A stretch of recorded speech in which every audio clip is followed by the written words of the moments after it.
Fair warning, this is a long video. If you don't want to watch it, don't, but I would be glad if you did. Also, I have a terrible mic. Apologies.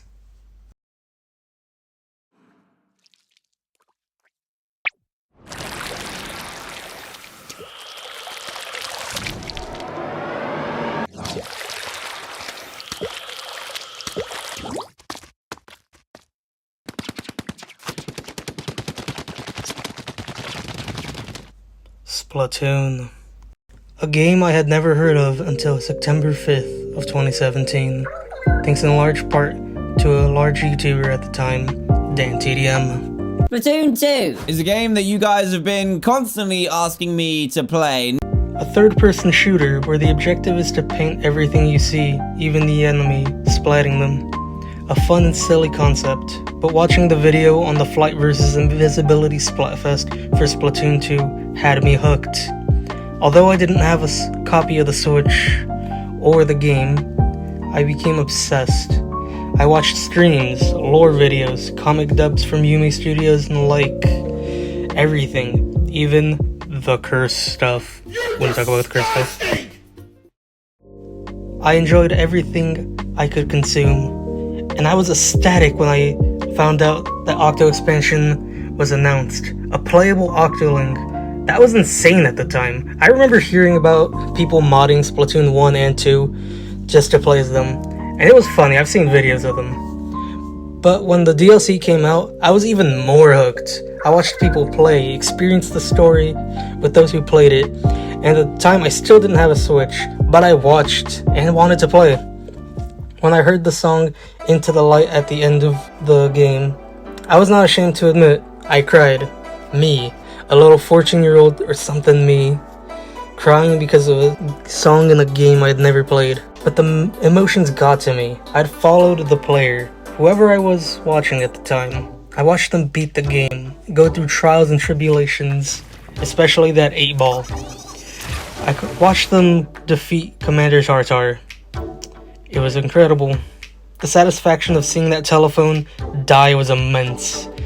But the feeling that it was over, it overtook me. But I carried on. There was still a lot more Splatoon to play, right? I had plenty of time to get the game and play. But then, one day, out of nowhere, it was it.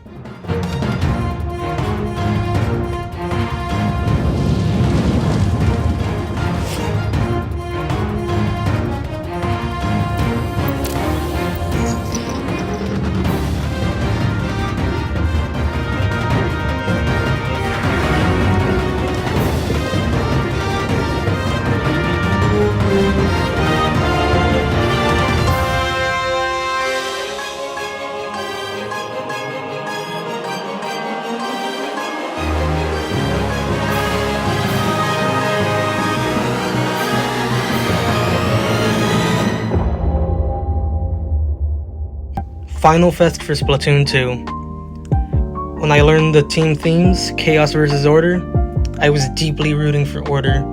My favorite characters of the series were on that team, so I had to join. I enjoyed watching live streams, looking at art people posted during Final Fest, listening to the music, and just being there to see it all go down. I still couldn't play. I was young and didn't have any money at the time, and my family was strapped for cash. But, even though I couldn't play, I didn't let it get me down. I enjoyed watching, even though I wished I could play. Then, the announcement came out at the end of the Splatfest. Team Chaos had won. I was deeply saddened, but it was still a very fun event to watch. The art. Oh, the art. It was such a good time. The thank you for playing art was amazing. I smiled, and it was so wholesome. I loved it. I continued on, watching more people play, keeping up with the lore, and looking into Splatoon 1 as well. I wanted to learn more about what came before, and I was even more intrigued. I understood more about the game, and learned more about the characters and where they came from. It was also fun to see how the game was so small back then, but ultimately saved itself from the flop of the Wii U. And now it's so big, with 2 titles on the Switch, and even more people to play it than ever. I was happy to learn all I could about the silly little squid game. Then one day, my friend let me play a few matches on the Switch, and it was everything I expected. The controls were a little wonky compared to other games I've played, but I loved it. I finally saw Off the Hook in person, or more like in-game. Everyone's favorite not canon but definitely canon lesbians. He asked if I wanted to play story mode, and I said yes, obviously. I already knew most of the story, but there were bits and pieces I didn't know about. At the time, my little brother got a Switch for Christmas, so he let me keep the game for a few days to beat the story mode on my own. I enjoyed the story mode a lot. I already knew most of the story. The Zapfish was kidnapped, Marie recruits you, Agent 3 and Captain are somewhere else, and Callie's gone missing. Play through the story mode and you find out that Callie was with the Octarians the whole time. We all know this by now. I made my way through the story mode, collecting the Sunken Sea Scrolls and learning more lore about the game. And I was told about Squid Sister stories before reading any of the Sunken Scrolls. And wow, they made the drifting apart between Callie and Marie really sad. Anyways, I got to the final boss, and there she was, Callie, with DJ Octavio. We all know the deal. She was tricked into freeing him. He gave her the hypno shades, and after that, came to the part where we all get to, the last phase. Marie shoots off the shades from Callie, freeing her, and then came my favorite part.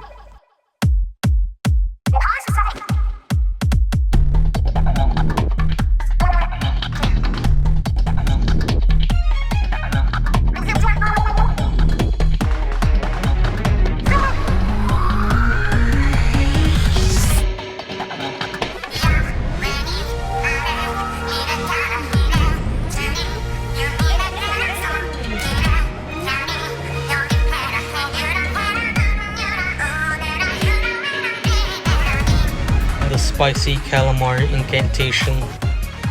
The song was so hype, I started bouncing in my seat. Obviously, I continued and won the fight, but it was funny seeing Octavio vibe to the song even though he hated it. Probably because it's the fact that it was a really good song. Anyways, I beat the story mode, then came the announcement that Callie was back and the Zapfish had returned.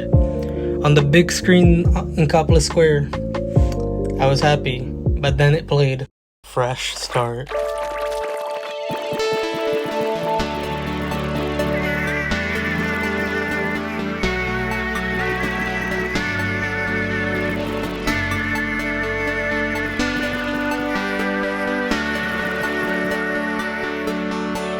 I was astonished.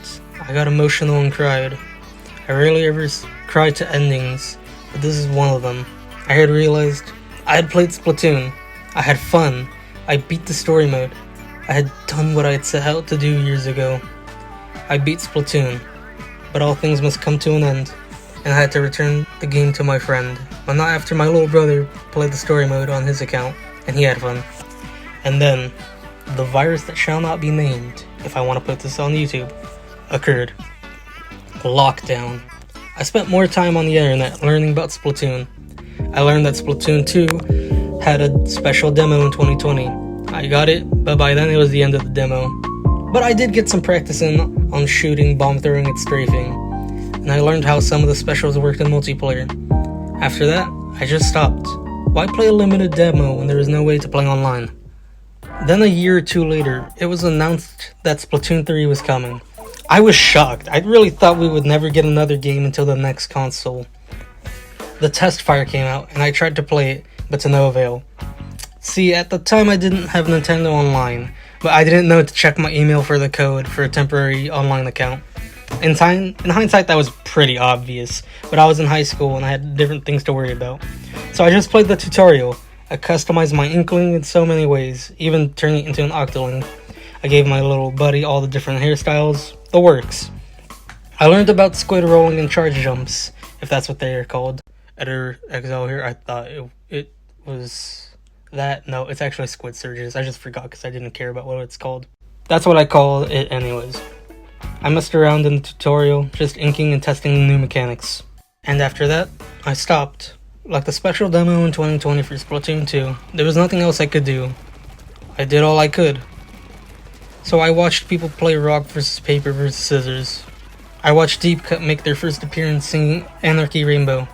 It was Splatoon 2 all over again, and I loved it. And like Splatoon 2, I watched, and eventually I got bored of watching and moved on to another game, Super Smash Bros. Ultimate. I had the game at the time, and I was playing with my friends. It was very fun. That is, until one day, I was going through my local Target, and I saw a copy of Splatoon 3 and a $35 Nintendo Online card. And on that day, in October of 2023, a year after the game had come out, I changed my life's trajectory and decided to get the game.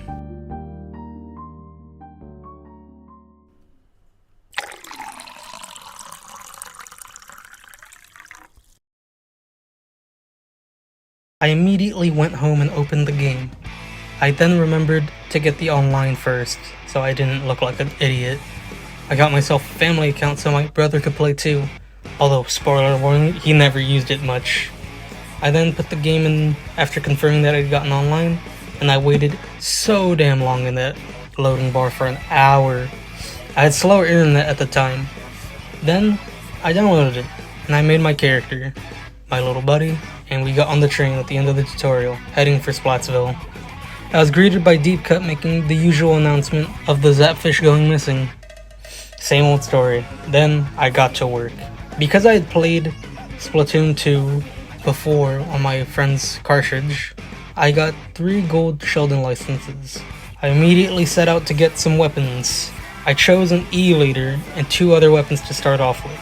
I always loved playing sniper class in any game, so I was immediately hooked. And learning from Splatoon 1 and 2 that E-liter had the longest range, I picked it. Mind you, I was far from good when I first started out, but it was still fun to play. Looking back at my stats, I joined during Drizzle Season 2023.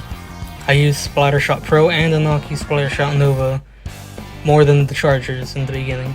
But E-liter was still my 3rd most used weapon at the time, and I was learning the ropes. But that wasn't all. I also played the story mode, and wow, I was not expecting Captain Cuttlefish again. I hadn't spoiled myself about the story, so I wasn't expecting that. The first few levels were easy, and Octavia was the first boss. It was a fun fight. But then came the Fuzzy Ooze, and we got separated, leading to the true start of the story mode. Meeting the Squid Sisters and the new Captain 3. I was hyped. I played through the levels and learned that story mode levels will be a lot more like Octo Expansion, and I was ecstatic. That was actually really cool. I made it to the end of the first area, where there they were, Deep Cut in all their bandit glory. I was not surprised. I had expected them to show up in the story mode, if not the regular story mode, then the DLC. So I played through the story mode, beat all 3 of them, collecting sunken scrolls, and then at some point it made me realize, wait a minute, is the Splatfests in France? Then what about Incadia? It's like more Japanese. Where on earth are we? After thinking about it, I decided not to worry so much, since someone else smarter than me will figure it out. Then I got to end. We all know this part. Make the giant razor, get Captain 3 to shave the rocket, and Deep Cut shows up asking for the razor. To which Marie says they can have it. They're done with it. Deep Cut being Deep Cut, they were shocked and declared Mari as their boss, and Callie is Marie's assistant, since they were willingly giving up treasure. But then after that, we headed up the rocket and made it to the final boss, and I cannot believe that it was Mr. Grizz. Yeah, I know it was obvious, but I had really deluded myself saying, nah, it can't be real, Mr. Grizz, can it? Well, it was, and he was a huge teddy bear. I mean, have you seen him? He's huge, and he looks like a teddy bear. Anyways, he sucked the crystals out of Gramps, and he was dried up. Grizz hitched a ride on the rocket and was off. Meanwhile, the Squid Sisters and Captain were grieving the loss of Gramps when a single tear from Captain woke up Gramps, and now he was just a shriveled floating squid. After the shock of that, Deep Cut made their way up to us and helped us out. Eo gave us her eels as a rail, Shiver gave us a Master Mega as the ride, and Big Man gave us a space helmet? Yeah, I have no idea where he got that from. Anyways, we shoot up to space and land on Grizz's rocket, and we fight. It was pretty cool and fun at the time. But then the best part came. Grizz blew up the rocket and we were sent flying. But then who comes to the rescue? But DJ Octavio himself. He let bygones be bygones and didn't want Grizz stealing more of his troops and fuzzifying the whole world. And then came the best part. Deep cut music began to play and I realized they ready up their catchphrase. But Callie beats them to the punch and Marie says they'll have to help out too. And then Gramps says hit it and it plays.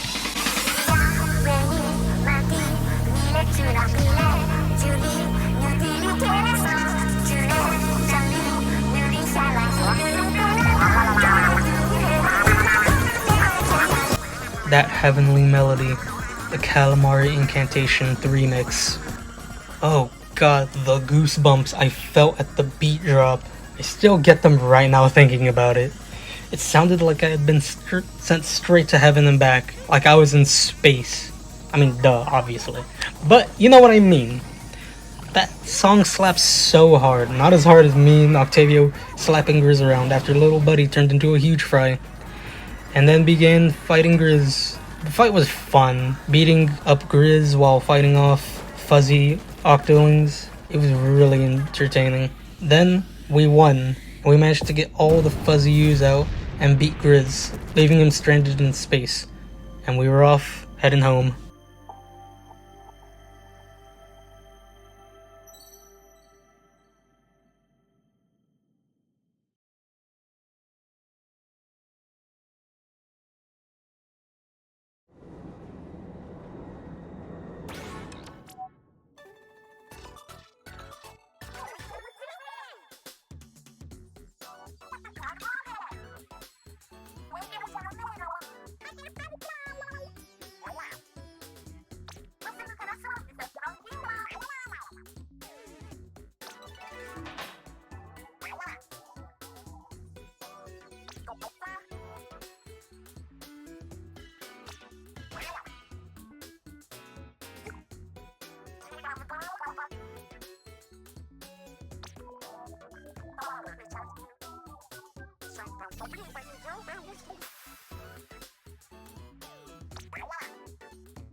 And, oh my god, okay.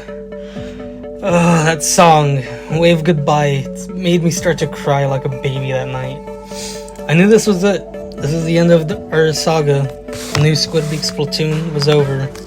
Callie, Marie, Captain Cuttlefish, Agent 3, Agent 4, Deep Cut, Grizz, New Captain 3, and Octavio. This is the end of this Splat-tastic saga, and I was glad to be a part of it. The song still makes me cry because of how good it was. And when all ending songs come together, from both DLC and main story alike, you can put them into a small little quote. Let's share these maritime memories and get a fresh start as we wave goodbye while walking into the light and moving onward. I didn't write that quote, but it's very poetic and a fitting end to the series. But enough being said, it's time for Splatoon multiplayer. So, the next season was my introduction to Empire Splat Dualies, and oh ho ho, I was hooked. A 21.7% usage, and my second was the E-Leader at 6.6%. As you can tell, drastic difference. I was improving at the game, and at the same time, I was introduced to another Splatoon player by a friend. The two of us quickly became friends and played together a lot more often. Their player name was Tagachimore. and I don't want to reveal their real name, but we played for hours, and then Side Order came out.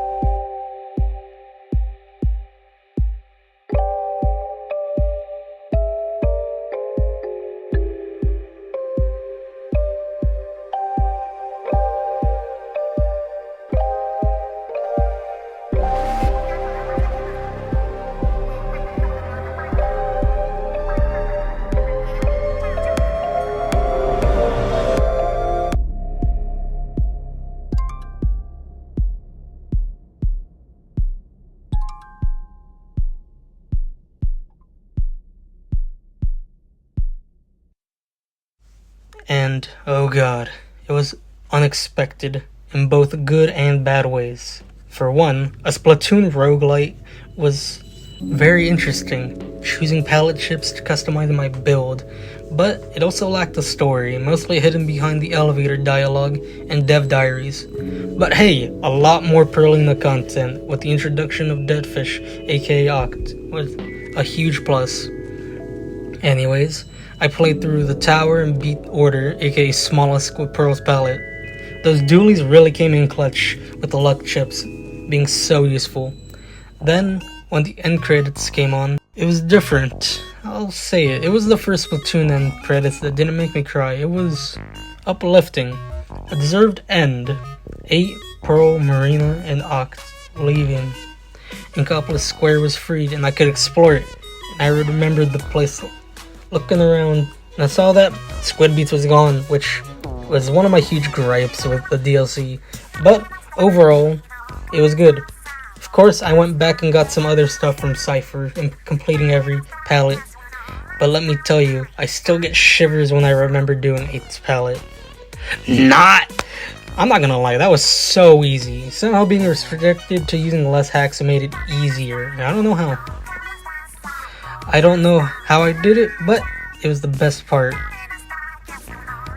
Then I learned about Oct's backstory and the relationship with Marina before she deserted. And from the art books we have now, let's just say it was a very one-sided relationship. I feel very bad for Oct.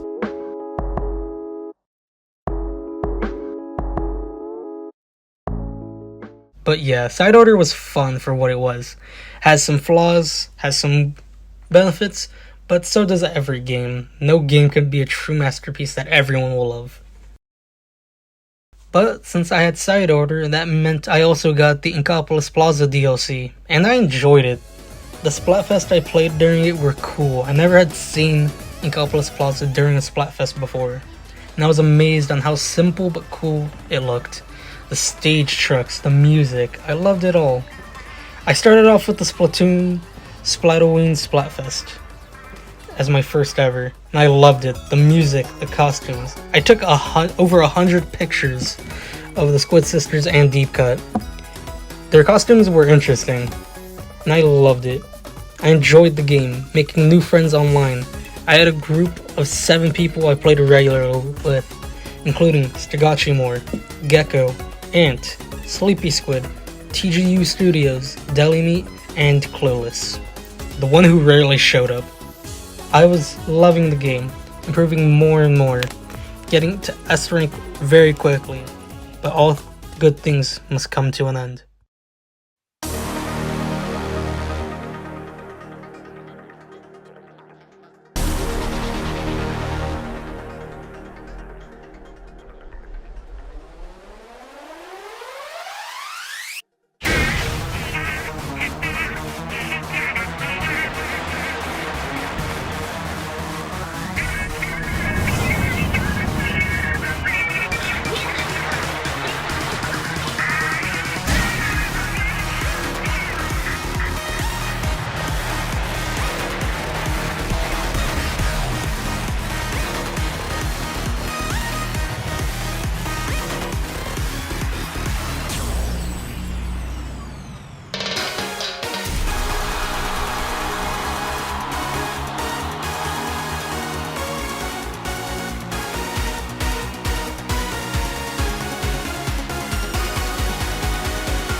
Holy shit, I was not expecting that. Grand Fest, the biggest Final Fest to ever be held within the 3 games in the trilogy. All 3 idol groups were performing in the desert area of the Grand Splatlands Bowl. Me and my friends were theorizing on the teams. Team Squid Sisters, Off the Hook, and Deep Cut? Well, close but no dice. It was Team Past versus Present versus Future. But it was basically the same thing, with each idol group captaining one of the 3 teams. Me and my friend Ant had chosen Team Past after much deliberation, while the others had chosen Present or Future. And then, the announcement came out that the Grand Fest would be in September, with a 2-week pre-Splatfest to prepare. We used all of our time to make our game plan, but it was still more casual games and a little bit of shit talking before then. Me and my friends ordered Grand Fest merch like shirts and bracelets that we still have to this day. But I didn't get a shirt, unfortunately, it ran out of stock. I still got the bracelet. The start of the Grand Fest happened, and for a solid hour I was just mesmerized by this place. It was so fucking cool. I was like a little kid again, looking at everything, listening to the songs being performed, and learning the stage rotation schedule for the next song. Then Ant got online, and we got into our first match against Team Present, aka Team Perlina, aka the biggest team in Grand Fest. And wow, was that thing big. Because the entire time Grand Fest went on, I only saw Team Future 5 times! And that's just one hand's worth of times I saw them. Other than halftime tricolor, I never saw them again.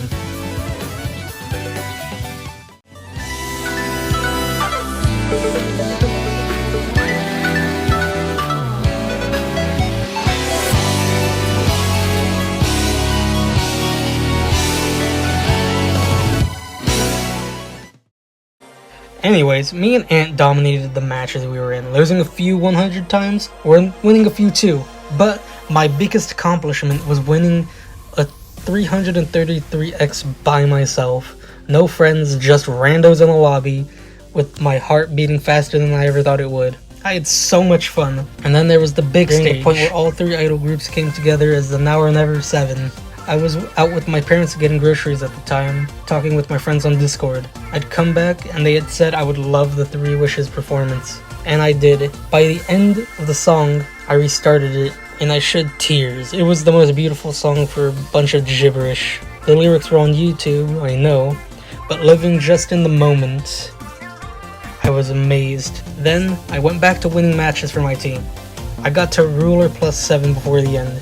And I was saying, wow, I went hard on Grand Fest by the end. But we all know that doesn't compare to the guy who got to ruler +99.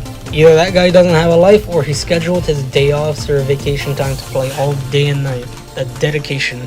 And that dedication played off as though we were the smallest team on paper. We actually got 2nd in votes, and lost to Present in both of votes and conch shells as the biggest team. Usually, they get all of them. The dedication of Team Pass got us the win on all battle modes, including Open, Pro, and Tricolor, which means by the end of Grand Fest.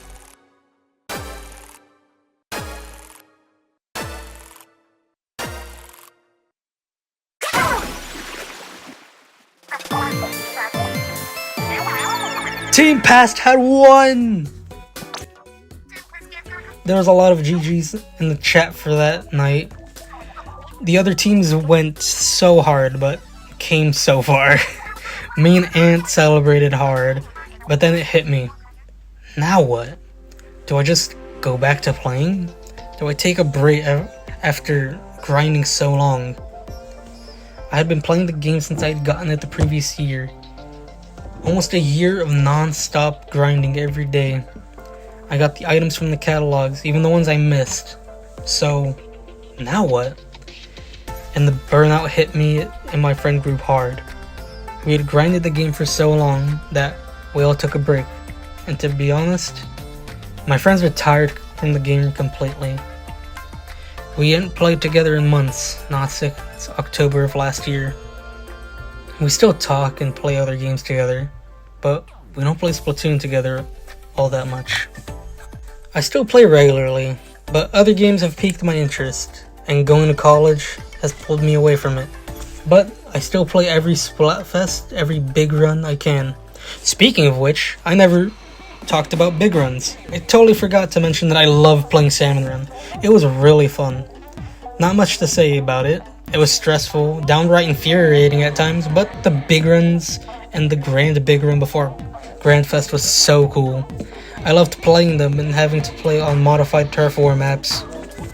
The introduction of the Triumvirate was cool. I remember when Joe, aka Megalodontia, was introduced. I thought we were going to have more King Salmonids, but there's just 3, which was obvious. And we would only ever have 3 King Salmonids. Anyways, I enjoyed playing Salmon Run and Big Months a lot. No more to say about that except the stress of getting the gold trophies. And that was the end. Splatoon 3 still gets updates, though only balance changes, and challenges still exist, so there's still something to look forward to. Splatfests are still going on, with the most recent being Frosty Fest of 2025 as of the writing of this script. Nintendo confirmed that the next Splatfest would be all seasonal, if not a few normal Splatfests through the year. Big runs were also coming back at some time, so there's always those to look forward to, as well as new builds I wanted to try out. So there's always something to pull me back into the game. But this is the end of the Splatoon tribute video, and I want to say to anyone listening, thank you from the bottom of my heart. If you're hearing this, that means you're a Splatoon fan just like me, or you just wanted to find something to watch in the background. But I still want to say thank you. You accepted me just as I am into this wonderful, cringe, amazing, squid-tastic community.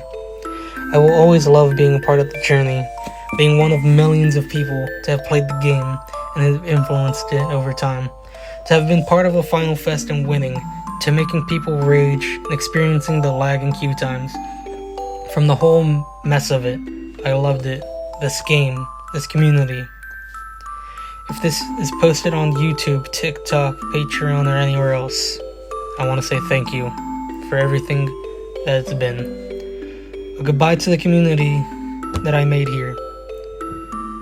You can find me in these socials I'm plugging on the screen, as well as my other socials in the pinned video if this is on TikTok. I will be returning to live streaming soon, so I could get a capture card and play other games, and live stream Splatoon like I wanted to. But that's all. Catch you later. Don't get cooked, stay off the hook. Stay fresh!